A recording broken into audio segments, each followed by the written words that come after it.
प्रत्याशियों की सूची आम आदमी पार्टी की चौथी सूची में 26 प्रत्याशियों की घोषणा की गई है। आपको बता दें, 4 सूचियों में 86 नामों की अब तक घोषणा हो चुकी है। प्रदेश प्रभारी विनय मिश्रा और प्रदेश अध्यक्ष नवीन पालीवाल ने तमाम प्रत्याशियों को शुभकामनाएं दी हैं। तो कुल मिलाकर 86 नाम अब तक सामने आ चुके हैं राजस्थान के रण में, और अब आपने 26 प्रत्याशियों की सूची जारी कर दी है।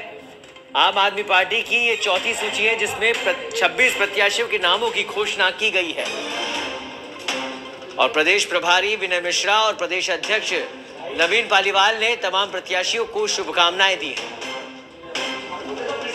तो इस समय की बड़ी खबर, आपने जारी की 26 प्रत्याशियों की सूची। आम आदमी पार्टी की ये चौथी सूची है जिसमें 26 प्रत्याशियों का नाम शामिल है। और इस खबर पर अधिक जानकारी के लिए हमारे साथ जुड़ गए हमारे संवाददाता सुनील यादव। सुनील, चौथी सूची और कुल मिलाकर 86 नाम हो चुके हैं, अभी क्या कुछ तैयारी है आम आदमी पार्टी की?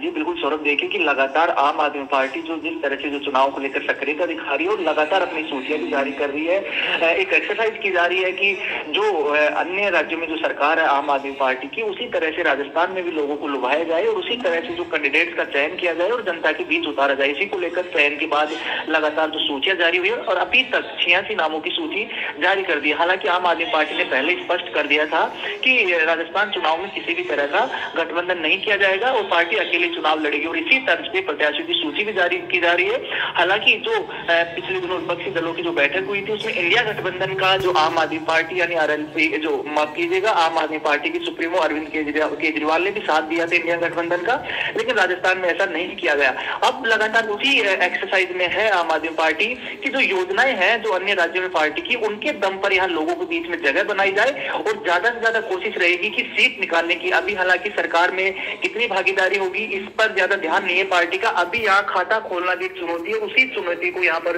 तैयार कर रही है आम आदमी पार्टी, और उसी बेस पे जो कैंडिडेट है जो सामान्य कार्यकर्ता है जो जनता के बीच में था, ऐसे प्रत्याशियों का चयन कर जनता के बीच में लाया जा रहा है। देखना होगा कि किस तरह से जो आम आदमी पार्टी आगे रणनीति बनाती है, किस तरह से जो लोगों का विश्वास जीत पाती है। लेकिन अभी लगातार सूचियां जारी हो रही है और एक जन समर्थन को हासिल करने की यहाँ पर कोशिश की जा रही है। जी सौरभ, कुल मिलाकर सुनील, कितने नामों की घोषणा होगी, इसको लेकर क्या कुछ जानकारी मिल रही है? क्योंकि अभी 86 नाम हुए हैं, नामांकन पत्र भरने की आखिरी तिथि भी नजदीकी है। जी सौरभ, ये बिल्कुल एक देखने वाली बात होगी कि जिस तरह से जो आम आदमी पार्टी पूरी 200 विधानसभाओं पर अपने प्रत्याशियों को चुनाव लड़वाने का दावा कर रही थी, लगातार ऐलान कर रही थी, और जो दिल्ली से विधायक और आम आदमी पार्टी के प्रदेश प्रभारी विनय मिश्रा वो भी लगातार यही कह रहे थे कि पूरी 200 विधानसभा सीटों पर कैंडिडेट उतारे जाएंगे। लेकिन अभी जिस तरह से छोटी छोटी जो सूचियां जारी हो रही है उससे लग रहा है कि पार्टी 200 विधानसभा पर चुनाव लड़ने के मूड में नहीं है। ऐसी जगह जहां पर पार्टी को थोड़ा विश्वास है, भरोसा है कि यहाँ पर वोट जीत सकते हैं, क्योंकि विधायक बनना यहाँ पर जो आम आदमी पार्टी कोशिश नहीं है, शायद वोट शेयर भी ज्यादा से ज्यादा बटोरना यहाँ पर जो इनकी कोशिश हो सकती है। तो ऐसे में जिन सीटों पर इनको लग रहा है कि यहाँ पर मजबूत स्थिति में और कार्यकर्ता जमीन पर काम कर रहे हैं, उन सीटों पर शायद चुनाव लड़वाया जाएगा, क्योंकि 2 दिन नामांकन के बचे। ऐसे में तमाम 200 सीटों पर चुनाव लड़वाना और प्रत्याशियों का एक साथ जो सूचियां जारी करना ये काफी मुश्किल लग रहा है। तो कहा जा सकता है कि जो पूरी 200 पर ना करके कुछ कम सीटों पर यहाँ पर आम आदमी पार्टी अपने प्रत्याशियों को उतारेगी। सुनील, एक खाता खोलना राजस्थान के अंदर आप पार्टी के लिए बड़ा चैलेंज है, उसको लेकर क्या कुछ रणनीति इस समय?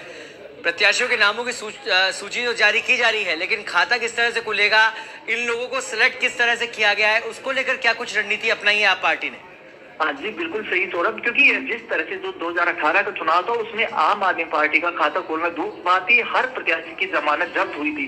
ऐसे में इस बार जो खाता खोलना एक बड़ा चुनौतीपूर्ण काम है, क्योंकि आम आदमी पार्टी एक जो दिल्ली से उठी हुई पार्टी है, उसके बाद जिस तरह से पंजाब में सरकार बनाई और गुजरात चुनाव में भी अच्छा प्रदर्शन की थी, उसी आत्मविश्वास के साथ इस बार एक कॉन्फिडेंस आया और उस कॉन्फिडेंस लेवल को जनता के बीच में लेकर गई आम आदमी पार्टी, और जो दिल्ली और पंजाब सरकार की जो योजनाएं उसको एक मॉडल बताकर जनता के बीच में जा रही है। और जो चुनाव में जीतने के बाद सरकार क्या योजनाएं लाएगी, इनकी गारंटी पहले से ही तैयार कर दी और उन गारंटियों को लेकर जनता के बीच में जा रही है, जिसमें खास जो गारंटियां हैं शिक्षा, स्वास्थ्य और रोजगार को लेकर जो स्कीम्स है उनकी यहाँ पर जो प्रचार लोगों के बीच में किया गया है। तो ऐसे में कहा जा सकता है कि जो मुद्दे हैं, जो सामान्य मुद्दे, जो बेसिक मुद्दे, उनको लेकर दिल्ली और पंजाब में जिस मुद्दों के साथ मैदान में उतरी थी आम आदमी पार्टी, वही सब कुछ स्ट्रेटेजी राजस्थान में भी अपनाई जाएगी। बहुत बहुत धन्यवाद सुनील इस तमाम जानकारी के लिए।